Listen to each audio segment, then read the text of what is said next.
It says in the Masechet Megillah, She'elu Talmidav et Rashi Pnei Ma Nitchayvu Sonehen Shel Yisrael Shebato Ador Kalea Pnei Shenenu Misudato Shel Oto Rasha. So I said, there's a whole discussion. Why do we have to get punished on Purim? Because we took pleasure from the Suda of the Rasha. Imken Shebeshushan Yaragu Shebechol Olam Kulo Al Yaragu. So therefore, kill the ones in Shushan that were at the Suda. The rest of the world, leave them alone. So then it says, Mipnei sheishtachavul etzelem. They bow down to the tzelem. Okay, so now, v'hine achet shebahana'a misudu shel oto rasha. So the sin of taking pleasure of the Suda, of that Rasha, the pashtus hu achilat ma'achalot asrot. Simply, we could say that they ate food that they're not allowed eating. As it says in the Midrash, that Bnei Israel ba'u besafek besakana ad she'achlu mitavshil hagoyim. The Jews came with a doubt and with sakana, with, how do you say it in English again? Danger. Then they came and they ate the food of the goyim. Vatmiya mefursemet. There's a very big, famous wonder.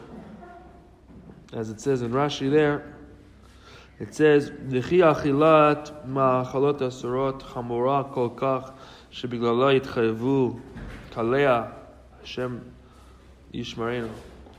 Is eating non-kosher food so bad that we should be destroyed because of it? It's not even in the 10 Commandments, right? Okay. The Gemara asks the reason. Zeh rak lama yargu shebechol olam kulo. The Gemara asks, why is it the whole world has all the Jews in the world have to die? I know. Shebenogea le'ele shel Shushan atzma modim shehem roim lekalea. And the Gemara basically asked, when it asked that, just make it why should the rest of the world die? When they say that, when the Gemara says that, it basically implies that it agrees that the ones that were there should die. And we're seeing, what, just because they ate non-kosher food, they should all die. Okay. The Gemara says, Sheneanu misudoto shel oto rasha. It says that they took benefit from the Su'uda of the Rasha. That it implies that the sin is not the eating, but rather the hana from the Su'uda. Okay, now what's the difference between that? We're going to get into it. David, have an answer first? Yes. Yes, tell me. I have the answer, look. Tell us. Because in fact what they use the kelim of the Beit HaMikdash. It's not, and that's the main problem was, you are not allowed to use kelim of Beit HaMikdash to eat with them, and ma'aseh goyim. That means you are going, there is no breaks anymore. It's me. Yeah, that's what caused the okay. Yeah, okay. Said, the food itself is not the bigger problem, but the biggest problem is the using of the Mekeleh Beit HaMikdash to make them Zaudah with it. I have another. Chazak. Yeah, what else? Mordechai was a Gadol Hador. Yeah. He was like Moshe in his time. Right. And he warned them not to do it, and they didn't listen to it. No, okay, we're going to say it's not the case because it says. Not the case. Meaning we're dochet the pshat of saying that the kavana of to say that they ate machalat asurot, because it says the sages say hamishte haya baratzon ish ve'ish. The mishte was by the will of ish ve'ish. We had the Megillah, right?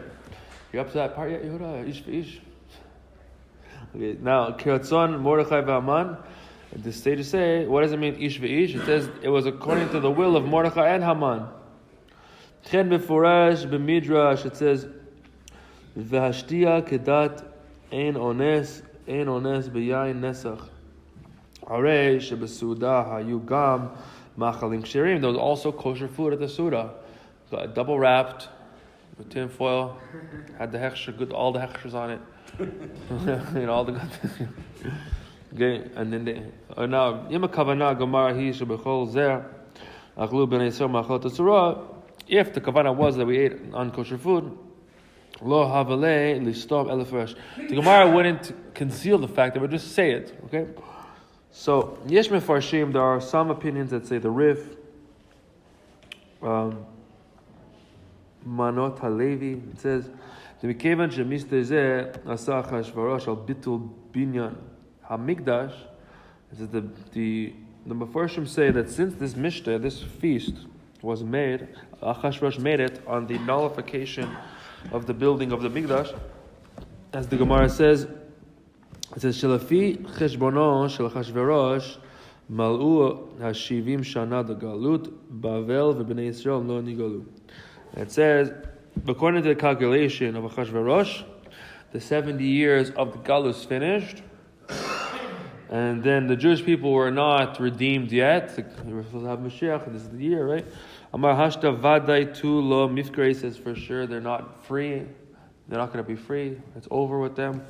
V'otzi et kli hamikdash, and he took out the kelim of the Beis Hamikdash and he used them in the surah. Im ken kol mi sheneheneh me'oto surah hu yoresh hu sameach al churban hamikdash. Whoever takes pleasure in the surah shows that he's happy on the destruction of the Mikdash. That's what this concept is. Aval l'chora ein ha'inyan muvan. It's similarly not understood. Why?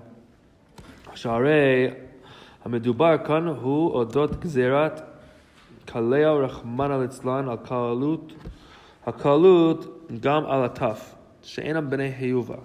It's saying because the whole decree was, there was a decree that all the Jews have to be destroyed, even the children which are not even a b'nei chiyuv. As it says in Megillat Esther, Shegzerat Haman Haita al Am Kulo. The Gzera of Haman was on the whole nation. It says Minar v'ad Zaken Taf v'Nashim. Therefore, Bishleima im nitchayvu Kaleya mipnei shnechavu letzelem. If you're going to tell me that they bowed down to a tzelem, now they're chayav, as the Mefarshim say, the Avodah Zara Shayach Shafir Kaleya. It says Avodah Zara that you have a punishment of being destroyed afterwards, like the egel. It says V'achla v'kaleo tam karega. Hashem said, I'm going to destroy them in one moment because of the egel. Aval ech efshar lomar she'avur zeh shenehenu. How could you say that because they took pleasure, v'her'u shem smechin, and they showed that they were happy on the Churban of the Beis Hamikdash? How from that there should be a gzera of being destroyed on all of the Jewish people, including the children, who didn't sin in this matter? Okay.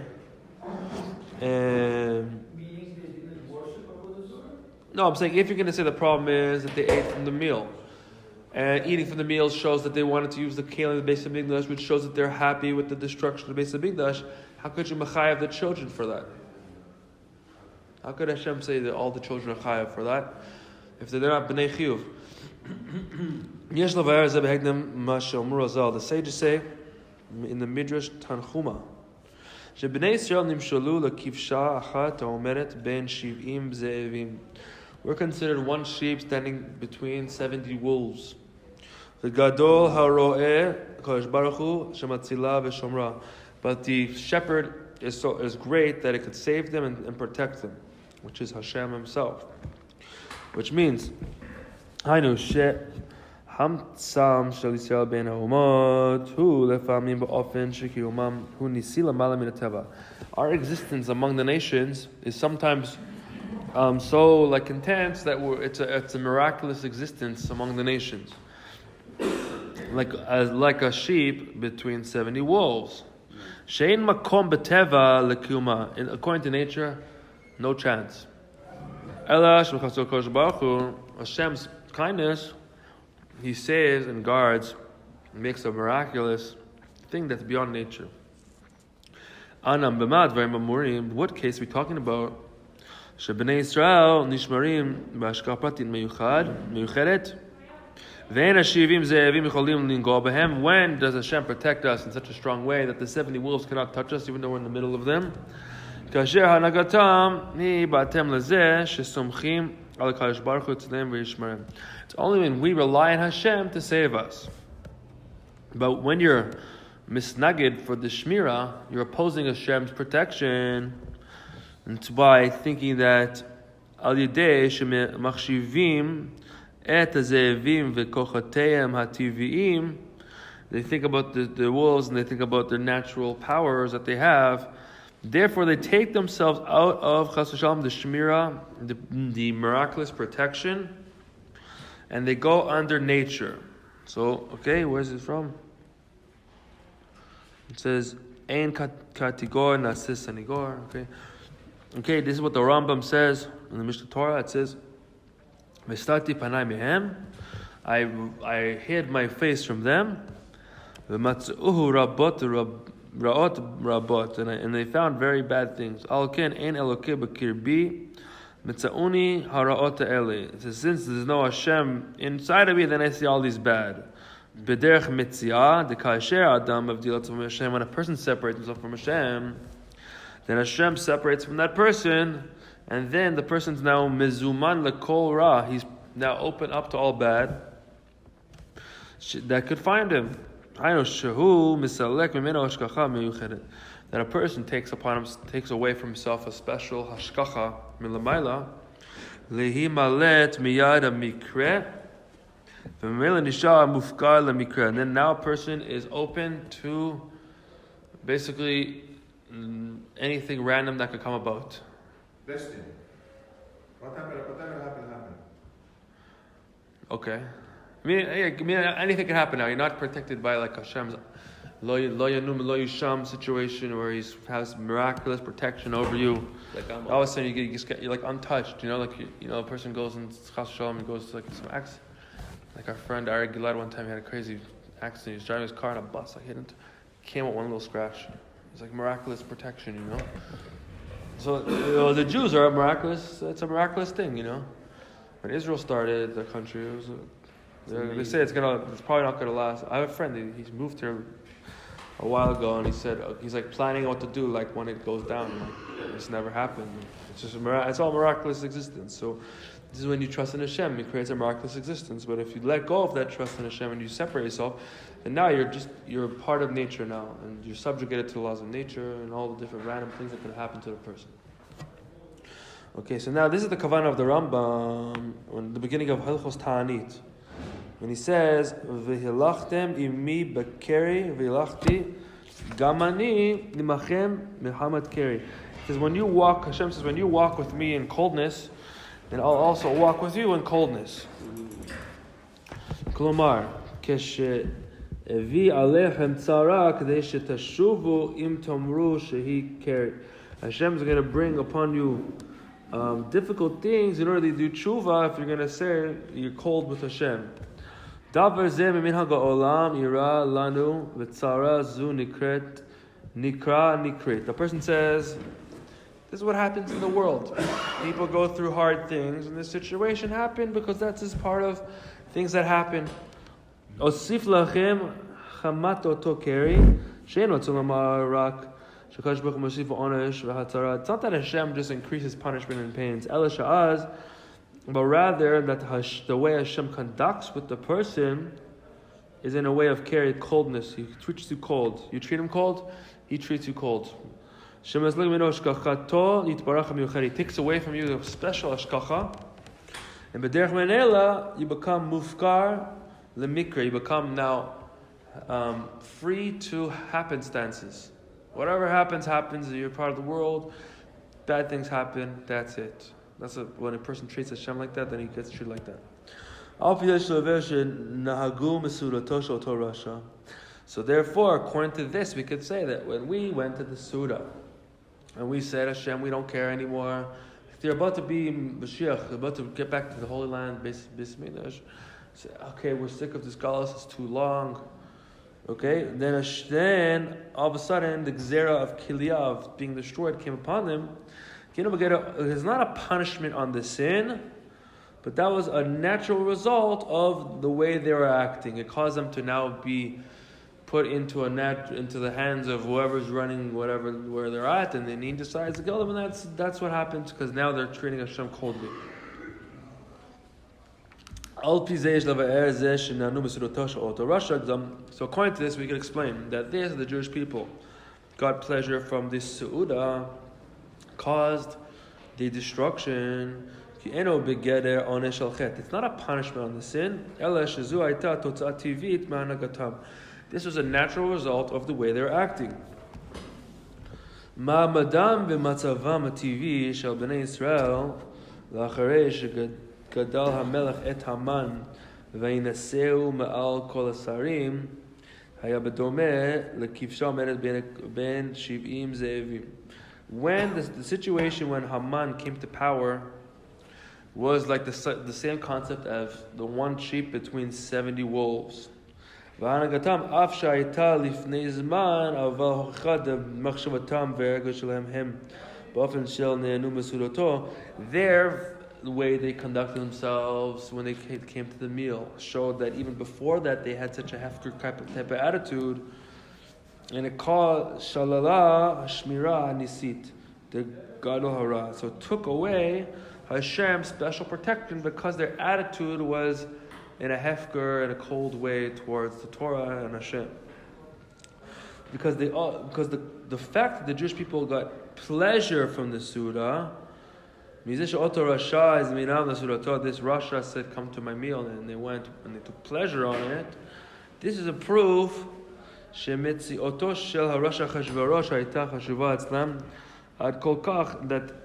the existence of the Rasha of Achashverosh was very important for them. Shehish tat potam besurata ayta lishavet etzlam lekavod.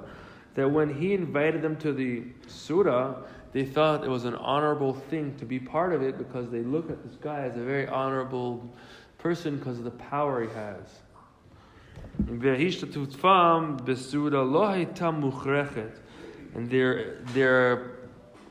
they didn't have to go to the surah. Okay, the president invites you to the thing. You don't have to show up.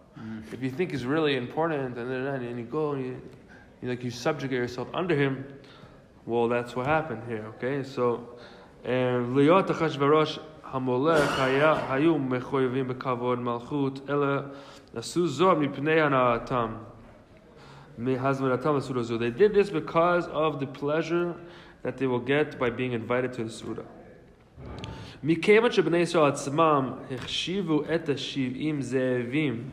Since the Jewish people themselves gave such an importance to the 70 wolves, v'ne'anima kavod, and they get pleasure from the honor they receive from Oto Rasha. Harei b'zeh gufa hem dochim et hashmira hanisit. This itself caused them to push away the miraculous protection of the great ro'eh, the great shepherd, yeah.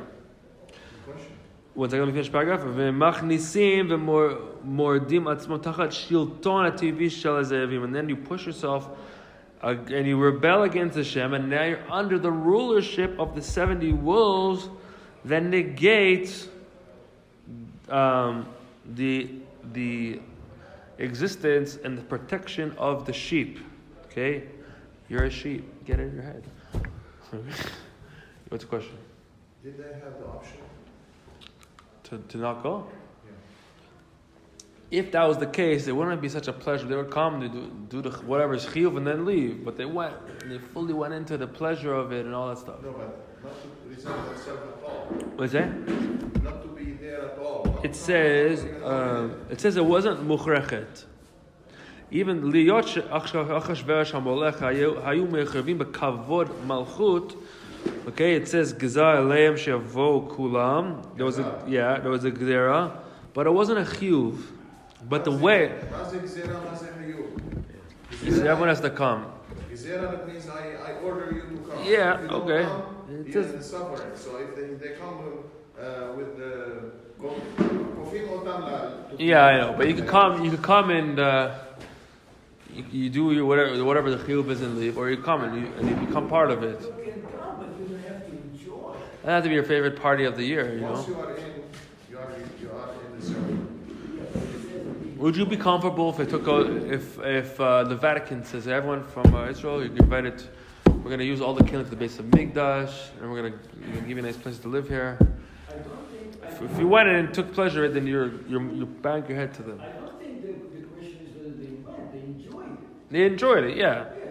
The way they did it, the way they put themselves into, they really got a good geschmack out of it. I'll just talk about food.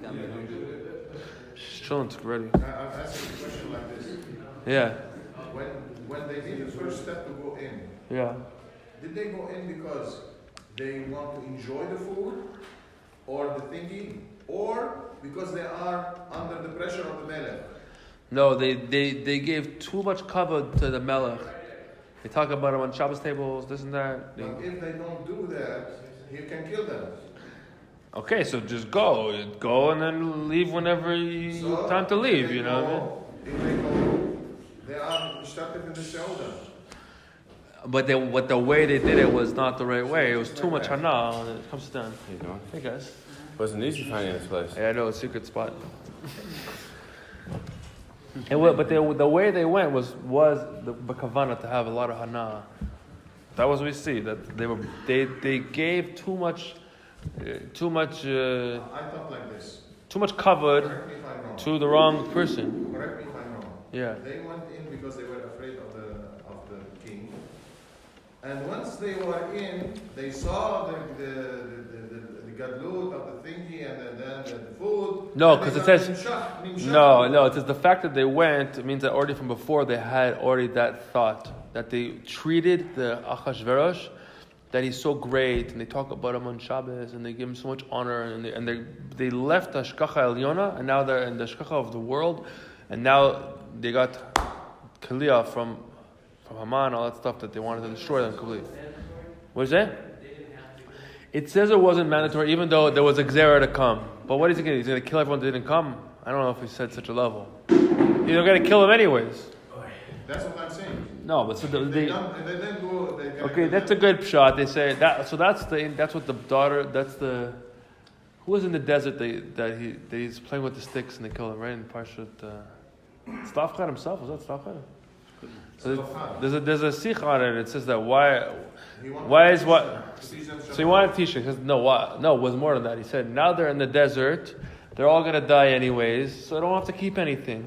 So he did Mesiras Nefesh to teach everyone that's still important.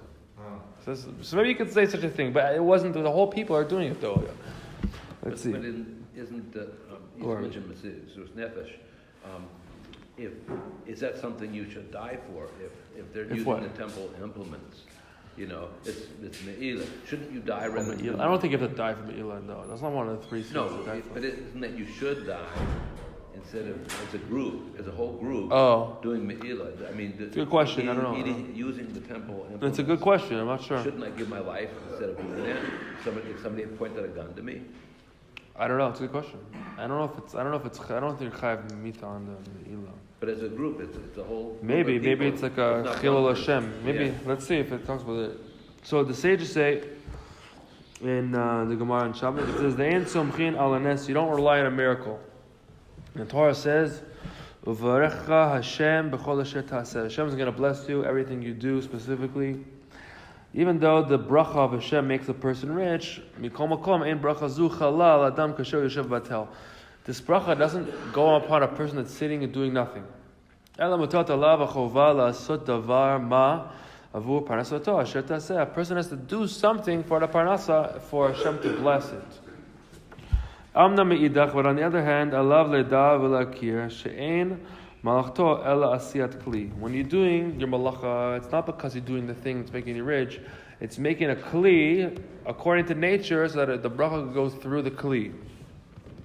That a person's ishtadlus, your effort, and you're doing the kelim,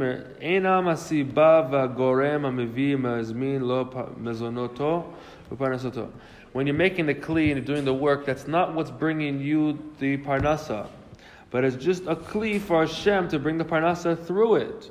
That Hashem is mashpia into that thing, your parnasa, which means Hashem wants that a person's mazonos should be enclosed and come in nature, in vessels of nature, according to the laws of nature. And in nature, hu yitbarach kavut v'tiv'o ba'olam. Hashem put nature in the world. A person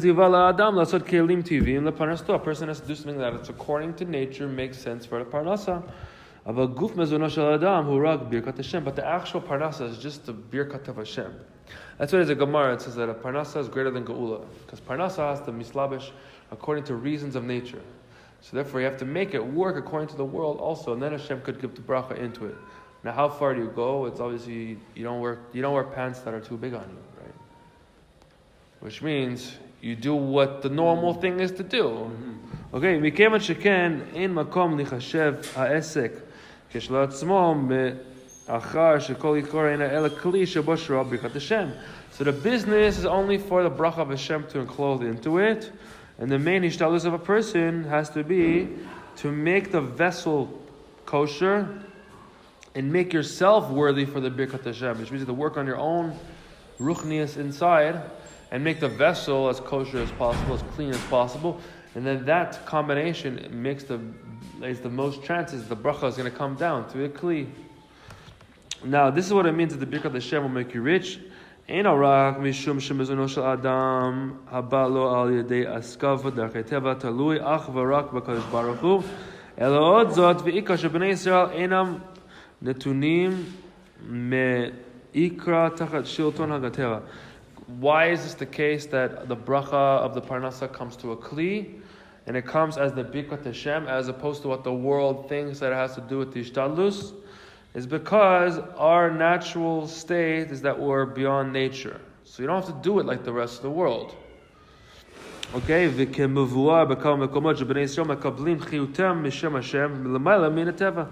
get our life force from Hashem Havaya, that's beyond nature.